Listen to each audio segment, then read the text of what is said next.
असां वटि हिकिड़ो मुस्ततील आहे जंहिंजी हाइट 5 आहे ऐं उनजी जेका विड्थ आहे उहा 3x² माइनस एक्स प्लस 2 जे बराबरि आहे, यानी इन इक्वेशन जे बराबरि आहे। वरी असांखे चवे थो त इन पूरे रेक्टेंगल जी असांखे एरिया जेका आहे, एराज़ी आहे, उहा खुलासी करे लिखणी आहे, वाज़े करे लिखणी आहे। त तव्हां इन वीडियो खे पॉज़ कयो ऐं इन जी एरिया कढण जी कोशिशि कयो।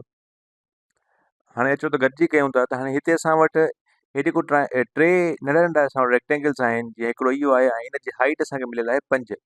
ऐं हे जेका विड्थ आहे असां वटि इन इक्वेशन जी सूरत में मिलियल हुई, जंहिंखे असां टे नंढनि रेक्टेंगल्स में तोड़ियल आहे, यानी टे नंढा नंढा हिसा थियल आहिनि। त हाणे जेको पहिरियों हिसो आहे उनजी अगरि असां एरिया कढूं ऐं उनखां पोइ ॿिए जी कढूं ऐं उनखां पोइ टे जी कढूं, त पहिरें में असां वटि 5 हाइट आहे ऐं जेका विड्थ आहे उहा 3x² आहे। त हाइट ऐं विड्थ खे मल्टीप्लाई कंदासीं असांखे एरिया मिली वेंदी, त उहा बराबरि थींदी 5 × 3x², जेका बराबरि थींदी 15x² जे।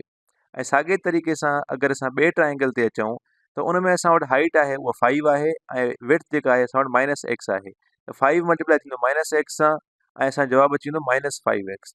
त हिते तव्हां पुछी सघो था त कंहिं बि शइ जी एरिया या विड्थ माइनस में कीअं थी सघे थी, यानी नेगेटिव में कीअं थी सघे थी। हाणे असांखे ख़बर न आहे त एक्स जी वैल्यू छा आहे। थी सघे थो त एक्स जी वैल्यू को नेगेटिव टर्म हुजे, को नेगेटिव नंबर हुजे, त नेगेटिव नंबर ऐं नेगेटिव साइन मल्टीप्लाई थी करे पॉज़िटिव थी वेंदा।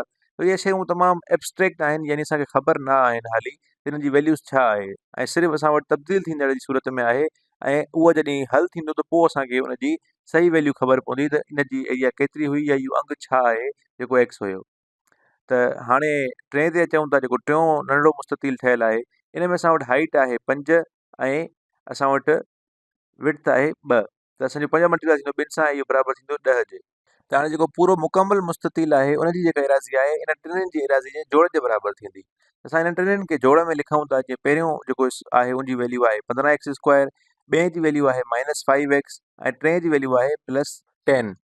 तव्हां चई सघो पिया त अगरि असांखे ऊचाई ख़बर आहे त उहो 5 आहे ऐं असांखे वेकर बि ख़बर आहे जेका इन इक्वेशन जे बराबरि आहे, त असां ॿिन्हिनि खे पाण में ज़र्ब करे सघूं पिया। त जीअं 5 खे असां इन इक्वेशन सां ज़र्ब कयूं आहे जेका 3x² - x + 2 जे बराबरि आहे, त पोइ बि असांखे एराज़ी मिली वञे हा। ऐं विरासत वारो उसूल इस्तेमालु करे असां साॻे तरीक़े सां जी वैल्यू कढूं। त हिते असां इहो ई कयो आहे ऐं इहो जेको 5 आहे इन खे असां डिस्ट्रीब्यूट कयो आहे, यानी विरायो आहे इन इक्वेशन में। जीअं हाणे ॾिसो त 5 खे 3x² सां मल्टीप्लाई कयूं त 15x² ऐं वरी उनखां पोइ x सां त -5x ऐं आख़िर में 2 सां त +10, ऐं इहो असांजो जवाबु आहे। त हाणे हिकु ॿियो सुवालु कयूं था। हिन में असांखे ॿुधाए थो त हिकिड़ो रेक्टेंगल आहे जंहिंजी हाइट आहे 2x ऐं जेका हुनजी विड्थ आहे उहा आहे 3x + 4। त मतिलबु असां वटि 2 रेक्टेंगल ठही विया आहिनि ऐं असांखे चवे थो त असांखे इन जी एराज़ी खुलासी करे ऐं वाइकी करे लिखणी आहे। तव्हां वीडियो खे पॉज़ कयो ऐं इनखे हल करण जी कोशिशि कयो। हाणे अचो त गॾिजी कयूं था। त पहिरियों जेको रेक्टेंगल आहे असांखे ख़बर आहे त रेक्टेंगल जी एरिया बराबरि हूंदी आहे हाइट × विड्थ। त असां वटि साॻे तरीक़े सां ॿिए रेक्टेंगल जी बि इहा ई एरिया निकिरंदी ऐं उन्हनि खे जोड़ कंदासीं त असांखे सॼे जे सॼे रेक्टेंगल जी एरिया मिली वेंदी। त पहिरें रेक्टेंगल जी एरिया कढूं था त हाइट असां वटि आहे 2x ऐं विड्थ आहे 3x ऐं इहे पाण में मल्टीप्लाई थींदा त असां वटि थींदो 6x²। ऐं ॿिए जी अगरि असां कढूं त 2x मल्टीप्लाई थींदो 4 सां, त मतिलबु 4 × 2x असां वटि थींदो 8x। ऐं अगरि असां ॿिन्हिनि खे जोड़ कयूं त असांखे मुकमल एराज़ी इन रेक्टेंगल जी मिली वेंदी, त उहा बराबरि थींदी 6x² + 8x जे।